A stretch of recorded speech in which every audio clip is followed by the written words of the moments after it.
નમસ્કાર વિદ્યાર્થી મિત્રો, ધોરણ 12 કોમર્સ આંકડાશાસ્ત્ર વિષયમાં તમારું હાર્દિક સ્વાગત છે. આપણે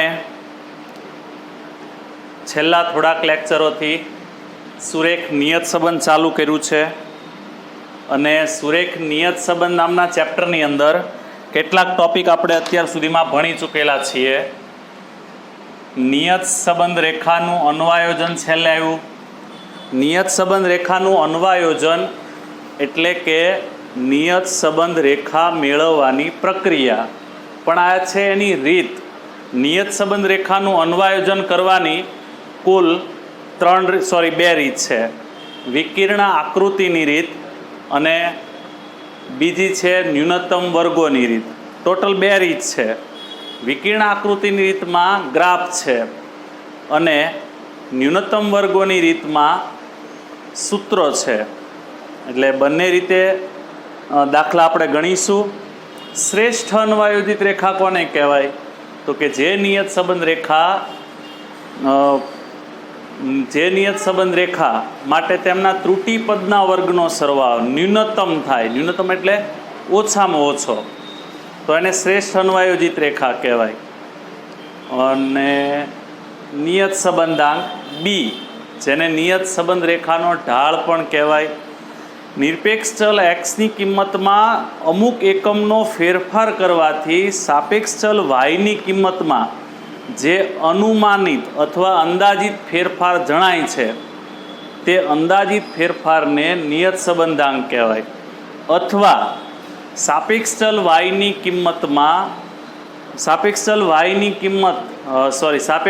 વાયનું સમીકરણ y કેપ બરાબર a પ્લસ bxમાં મેળવેલી કિંમત બી કે જે એક્સનો સહગુણક છે તેને નિયત સંબંધ રેખાનો નિયત સંબંધાંક કહે છે.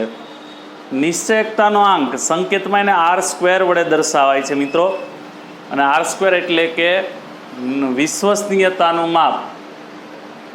સાપેક્ષ ચલ વાયની અવલોકિત કિંમત વાય અને તેની અંદાજિત કિંમત y કેપ વચ્ચેના સહસંબંધાંકના વર્ગને નિશ્ચયકતાનો આંક કહે છે. તો આ હતું લાસ્ટ લેક્ચરનું રિવિઝન મિત્રો. છેલ્લે આપણે આટલું ભણેલા છીએ આગળના લેક્ચર નંબર 3ની અંદર. આજે લેક્ચર નંબર 4 ભણી રહ્યા છીએ મિત્રો. ફરી એક વખત તમને જણાવી દઉં કે હું છું એમડી રાવળ. મારી ચેનલનું નામ છે એમડી એજ્યુકેશન.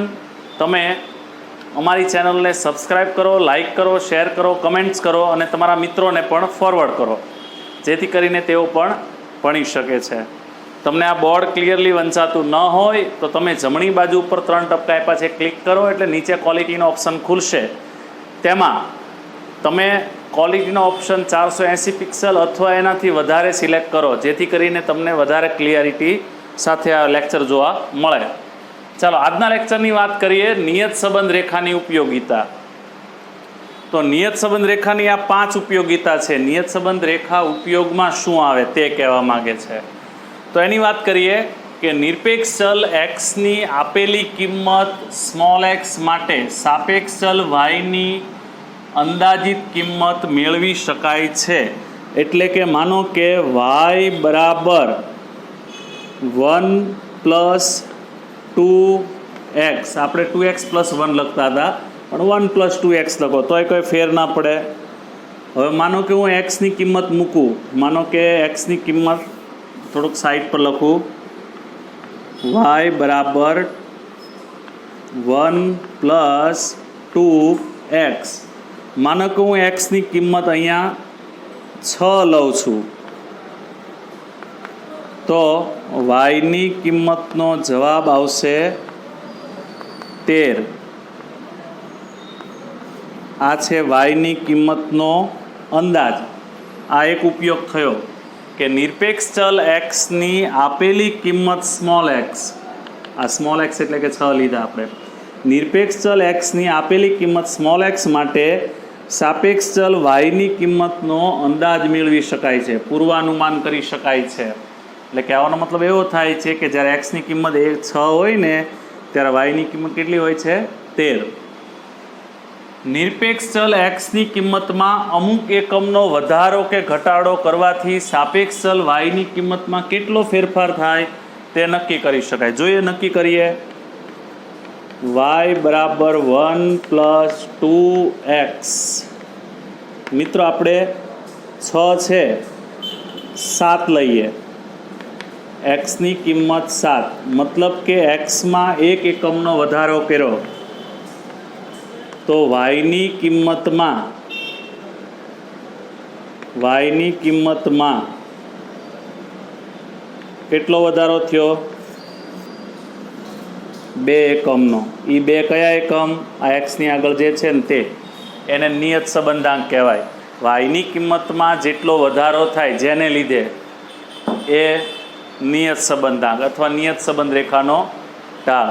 તો આ એનો બીજો ઉપયોગ થયો કે નિરપેક્ષ ચલ એક્સની કિંમતમાં અમુક એકમનો વધારો કે ઘટાડો કરવાથી, એ ઘટાડો કરો તો 2 એકમ ઘટશે ને વધારો કરો તો 2 એકમ વધશે. વધારો કે ઘટાડો કરવાથી સાપેક્ષ ચલ વાયની કિંમતમાં કેટલો ફેરફાર થશે તે જાણી શકાય છે. બીજું કે નિયત સંબંધ રેખા પરથી 2 ચલ વચ્ચેનો વિધેયાત્મક સંબંધ, આ વિધેય છે ને, આને વિધેય કહેવાય.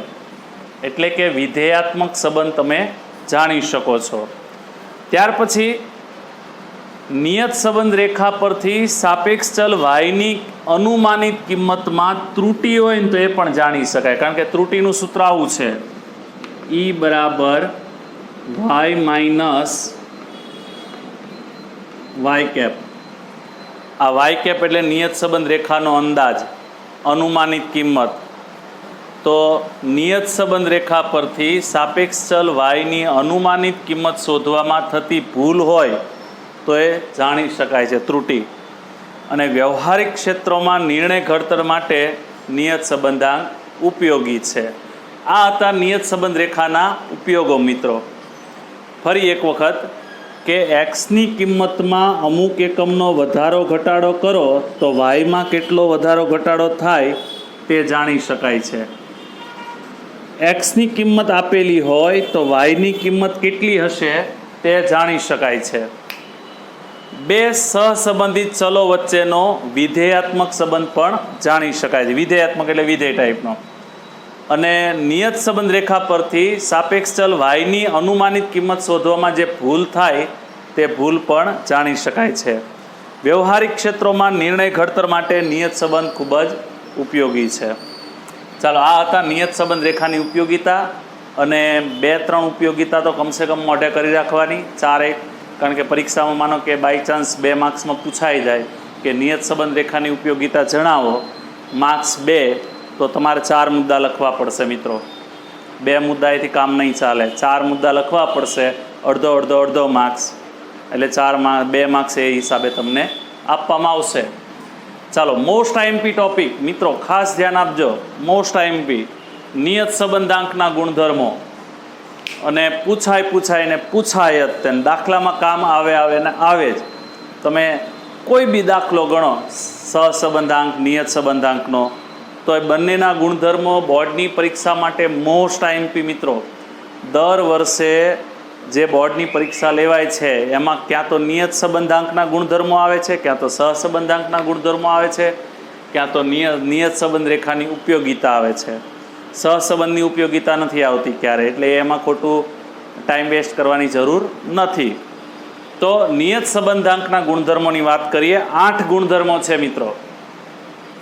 પહેલો ગુણધર્મ, સહસંબંધાંક R અને નિયત સંબંધાંક B એ બેના ચિહ્નો હંમેશા સરખા હોય.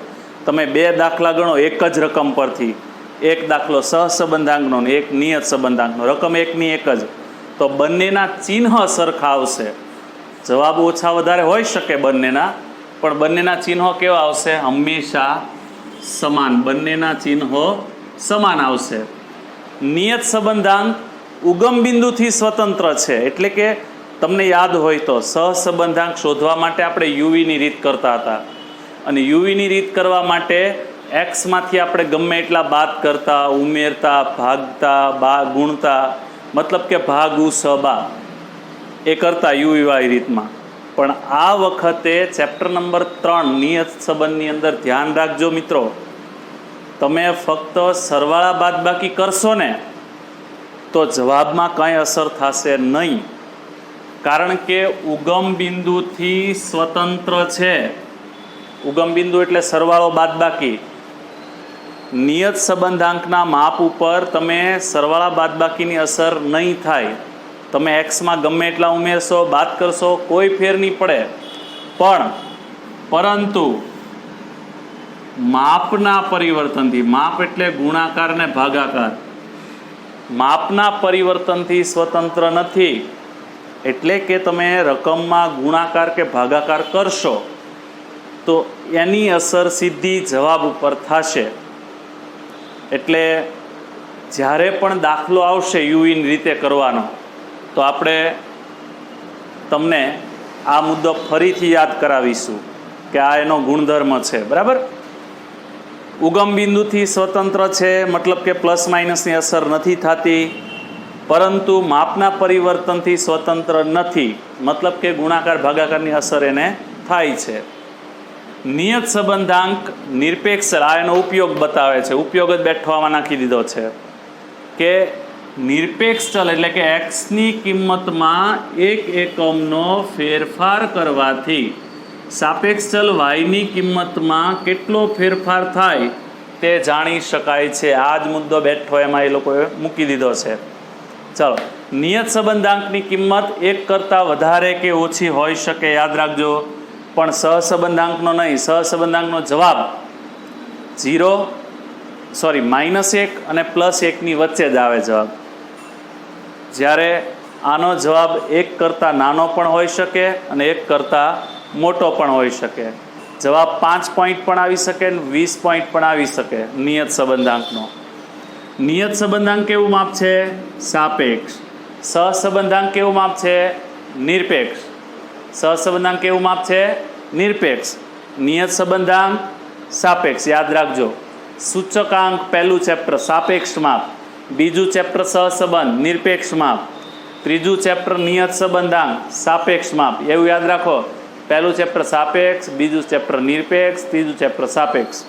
સાપેક્ષ, નિરપેક્ષ, સાપેક્ષ આગળ ભણતા જઈશું એમ પાછું રિપીટ કરીશું. નિયત સંબંધાંકના ચિહ્ન આપણે કીધું ને પહેલા મુદ્દામાં કે નિયત સંબંધાંક ને સહસંબંધાંકના ચિહ્નો બંનેના કેવા હોય? સરખા. પણ એ બંને કોણ ઉપર આધાર રાખે? કોવેરિયન ઉપર, સહવિચરણ ઉપર. સહવિચરણનું જેવું ચિહ્ન હશે એવું ચિહ્ન નિયત સંબંધાંકનું હશે. સહવિચરણની કિંમત માઇનસમાં હશે તો સહસંબંધ નિયત સંબંધાંક બેયનો જવાબ માઇનસમાં આવશે. સહવિચરણની કિંમત પ્લસમાં હશે તો સહસંબંધાંક નિયત સંબંધાંકની કિંમત બેની કેવી આવશે? પ્લસમાં આવશે. અને આ બે મુદ્દા ખાસ કે જો નિયત સંબંધાંક બી ધન હશે, બીની કિંમત ધનમાં આવી હશે તમારે દાખલામાં, તો તમે એક્સમાં વધારો કરશો ને તો વાયમાં વધારો થશે, એક્સમાં ઘટાડો કરશો ને તો વાયમાં ઘટાડો થશે. પણ જો બીની કિંમત ઋણ આવી હોય તમારા દાખલામાં તો ઊંધી અસર થશે. એક્સમાં તમે વધારો કરશો ને તો વાયની કિંમતમાં ઘટાડો થશે, અને એક્સની કિંમતમાં ઘટાડો કરશો ને તો વાયની કિંમતમાં વધારો થશે. તો આ બંને મુદ્દા ખાસ યાદ રાખવા જેવા છે કે એક્સની કિંમત જો બીની કિંમત એક્સની નિયત સંબંધાંક બીની કિંમત ધન આવશે તો સરખી અસર થશે કે એક્સમાં વધશે તો વાયમાં વધશે ને એક્સમાં ઘટશે તો વાયમાં ઘટશે. પણ જો નિયત સંબંધાંક બીની કિંમત ઋણ આવી માઇનસમાં તો એક્સની કિંમત વધશે, વાયની ઘટશે, એક્સની ઘટશે તો વાયની વધશે. તો ખાસ આજના લેક્ચરમાં 2 મોસ્ટ આઈએમપી મુદ્દાઓ ભણાવેલા, નિયત સંબંધ રેખાની ઉપયોગિતા અને નિયત સંબંધાંકના ગુણધર્મો. યાદ રાખજો, લેક્ચર નંબર 4 જ્યારે પણ તમને ભૂલાઈ જાય, તમને વાંચવાની કે યાદ કરવાની ઈચ્છા થાય તો આ લેક્ચર ખોલીને બેસજો અને વર્ષના એન્ડ સુધી આ બધું રિવિઝન કરતા રહેજો. મિત્રો, ઓછા સમયમાં સારામાં સારા માર્ક્સ લાવવાની આ સુવર્ણ તક છે. મારું માનવું એવું છે ત્યાં સુધી ફૂલ સિલેબસ રહેશે નહીં. કારણ કે જો ફૂલ સિલેબસ રાખે તો માર્ચ મહિનામાં તે સિલેબસ પૂરો ન કરી શકે, અને માર્ચ મહિનામાં સિલેબસ પૂરો ન થાય તો રિવિઝન ક્યારે કરવું, એક્ઝામ ક્યારે લેવી વગેરે ઘણા બધા પ્રશ્નો ઊભા થવાના છે. એટલે ઓછા સમયની અંદર, સમય ઓછો છે એટલે ચેપ્ટરો પણ ઘટશે, બધા વિષયોમાં પાઠ ઘટશે, એટલે ઓછી મહેનત કરવામાં સારામાં સારા માર્ક્સ મળશે. મિત્રો, રિવિઝન સતત કર્યા જ કરો, લેક્ચર સતત જોયા જ કરો, ફ્રીમાં છે તમારે તો. જીબી એમબી થોડુંક હવે સમજી લે કે ભાઈ 1.5 GB રોજનું મફત આવે છે જીઓ તરફથી. મુકેશભાઈ સારું કામ કર્યું છે અને એને લીધે જ આપણે આ બધું શક્ય બનાવ્યું છે ઓનલાઈનનું. બાકી જો આ જીબીના ડેટાના પૈસા આપવા પડતા હોત તો કદાચ આપણે આ બધું ન કરી શક્યા હોત. અત્યારે બધું ફ્રીમાં, કારણ કે ઓનલાઈન આખું નેટવર્ક ઉપર જ આધારિત છે. તો તમે સતત, તમારી પાસે ફોન પણ વ્યવસ્થા છે જ, તો તમે સતત એનું રિવિઝન કરતા રહ્યો, થિયરીનું ખાસ. કારણ કે થિયરી એક એવી વસ્તુ છે કે સ્કૂલ કે ટ્યુશનમાં એક જ વાર ભણાવવામાં આવે, પણ પાછું એનું રિવિઝન ઓછું થતું હોય છે. જ્યારે દાખલા છે ને, એનું રિવિઝન સતત થયા જ કરતું હોય છે, એટલે તમને દાખલામાં કોઈ પ્રોબ્લેમ રહેવાની નથી. ને ફરી વખત એમડી રાવલ તમને હાર્દિક અભિનંદન આપે છે કે તમે આ વર્ષે બોર્ડની પરીક્ષા આપવાના છો. અને જે વિદ્યાર્થી મિત્રોએ અમારી યુટ્યુબ ચેનલને સબસ્ક્રાઈબ નથી કરી તો તેઓ પહેલાં એમડી એજ્યુકેશન યુટ્યુબ ચેનલ ખોલો અને સબસ્ક્રાઈબ કરો અને બેલ આઇકન પ્રેસ કરો, અને પછી તમારા મિત્રોને શેર કરો, કોમેન્ટ્સ કરો, લાઈક કરો, જેથી કરીને અન્ય મિત્રો પણ જોઈ શકે, ભણી શકે. ખૂબ ખૂબ આભાર તમારો મિત્રો.